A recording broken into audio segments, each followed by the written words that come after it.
Have you ever wondered why some people, despite leading quiet and seemingly uneventful lives, pass away with peace, grace, and a mysterious sense of fulfillment? Have you seen someone with no status, no spiritual credentials, no grand rituals face death with a smile, while others with years of study and practice tremble in fear? Welcome back to the channel. I'm honored you're here with us again, as we walk together into the mysteries that define our lives and our deaths. Today we confront a beautiful and powerful truth. Why do some of the most overlooked people, particularly the elderly who simply and sincerely recite the Buddha's name, attain such serene and dignified departures? What secret have they uncovered that many seekers miss? This story begins not in temples, but in kitchens, in markets, in silent rooms filled with whispered prayers and unshakable faith. This story is about the kind of person you might pass by without noticing: an old woman bent with age, chanting softly under her breath, beads in her hand, eyes filled with peace. And when her time comes, something extraordinary happens. She does not cling. She does not cry. She simply smiles, folds her hands, and leaves as though she had just completed a sacred task. What is the source of this peace? It's not knowledge.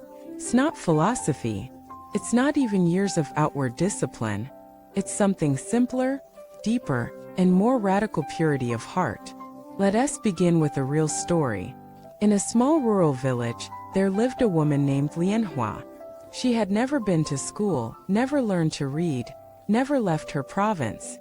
Her life was full of hardship, working the fields, raising children, and caring for a sick husband who passed away early.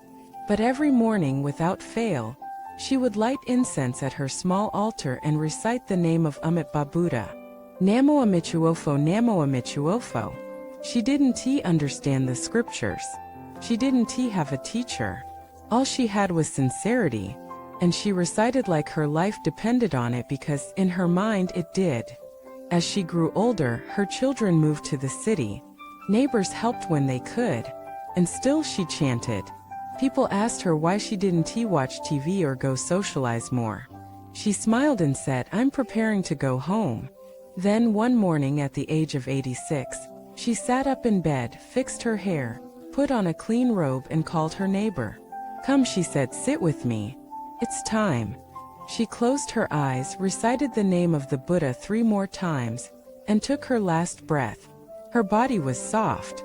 Her face was serene. Her lips still carried a faint smile. People who heard the story were stunned. "How is this possible?" they asked. She didn't study. She wasn't a nun. She was just ordinary. But that's the point. She was not distracted. She was not divided. She practiced one thing, and she did it with her whole heart. In Buddhism, there's a term called single-minded practice. It's considered more powerful than any intellectual understanding. Why? Because the heart is pure. The intention is unwavering. The ego has no place to hide. Many of us complicate the path. We think we need exotic retreats, rare teachings, and perfect discipline.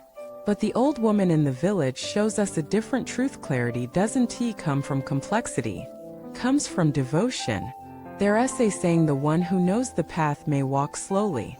The one who walks the path with faith moves mountains." That old woman didn't study karma. She lived it. She didn't preach the Dharma. She breathed it. And here's the powerful part: the practice of reciting the Buddha's name Nembutsu isn't just a religious custom. It's a form of alignment. Every repetition is a tether to the divine. Every chant is an offering of the heart. Over time it polishes the mind, softens the heart, and prepares the soul for release. Many people practice with ambition. They want results. They want visions. They want power. But the old woman asked for none of that. She asked for one thing only: to return home to the pure land, to be reborn in the presence of Amitabha, to break free from the cycle of suffering. And she got it not because she was clever, but because she was sincere. This should shake us awake. In a world obsessed with performance, she chose presence. In a culture that worships knowledge, she chose humility. In a time of constant distraction, she chose repetition, simple, consistent, and true. Ask yourself, when was the last time you did one thing with all your heart? No checking the phone. No multitasking. No analyzing. Just being fully present with what's sacred. That's the power of pure practice. And death, the final test, reveals everything. We cannot fake our way through that door.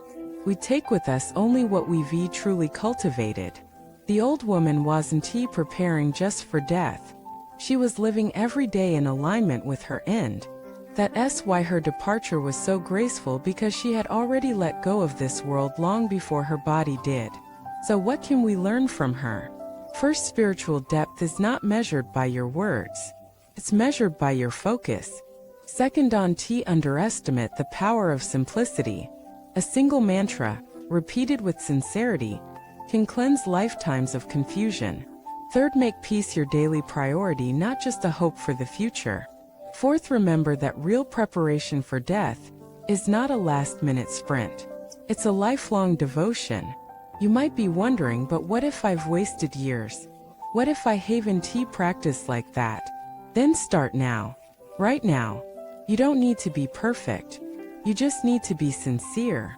You don't need to renounce the world. You need to return to yourself. One breath, one chant, one honest prayer. This is how you build your path to a peaceful death, not in fear, but in friendship with impermanence. Let us stop measuring spiritual progress by appearances. Let us stop assuming that the wise must look extraordinary.